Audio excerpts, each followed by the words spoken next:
नाज़िन कराची में नव मुहर्रमुल हराम के सिलसिले में नश्तर पार्क खां निकतल मातमी जुलूस मंजिल ॾांहुं रवां दवा है।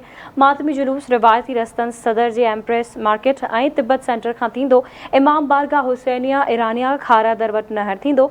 एम जिना रोड ते मातमी जुलूस जे रिवायती रस्तन के कंटेनर लगाए सील कियो वियो आहे। उन्हीं हवाले से वीडियो लिंक ते मौजूद है कराची में आवाज़ जे रिपोर्टर आमिर सुप्रो। जी आमिर।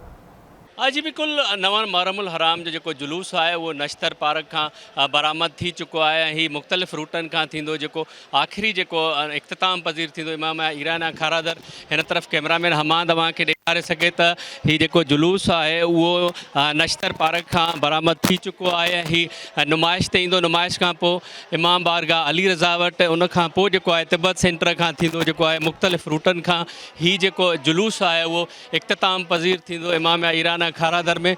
जुलूस की फ्रंट ते जेको आहे स्काउट्स या नौजवान आहिनि जेके सिक्योरिटी जा सरंजाम ॾेई रहिया आहिनि। उन खां पोइ पुलिस आहे। पुलिस खां पोइ पाकिस्तान रेंजर्स जा जेके नौजवान आहिनि हिन जुलूस जी जेको आहे सिक्योर करे रहिया आहिनि। वॾे तादाद में जेके स्काउट जा नौजवान आहिनि उहे बि हिते मौजूदु आहिनि ऐं पुलिस 10,000 खां वधीक पुलिस एहलकार तैनात कया विया आहिनि जेके मुख़्तलिफ़ जेको आहे बंदर रोड ते बीठल आहिनि। मां तव्हांखे ॿुधाईंदो हलां उन सां गॾोगॾु स्पेशल सिक्योरिटी यूनिट जा जेके SSU कमांडोज़ आहिनि उहे बि आहिनि ऐं जेकी निशानेबाज़ आहिनि उहे बि पाकिस्तान रेंजर सां गॾु जेके वॾियूं बिल्डिंगूं आहिनि उहे उते तैनात कया विया आहिनि। उन सां गॾोगॾु जेको हीउ रूट आहे उन ते CCTV कैमरास बि लॻाया विया आहिनि। कैमरास सां गॾोगॾु जेके ॿियूं जेके रेंजर्स जा एहलकार आहिनि उहे बि ड्यूटियूं ॾेई रहिया आहिनि। ही स्काउट जा नौजवान आहिनि जेको इमाम बारगाह स्काउट जा नौजवान आहिनि जेको नश्तर पार्क खां जुलूस निकिरी चुको आहे ऐं ही हिन जी सिक्योरिटी करे रहिया आहिनि। ऐं हीउ जुलूस नुमाइश चौरंगी खां थींदो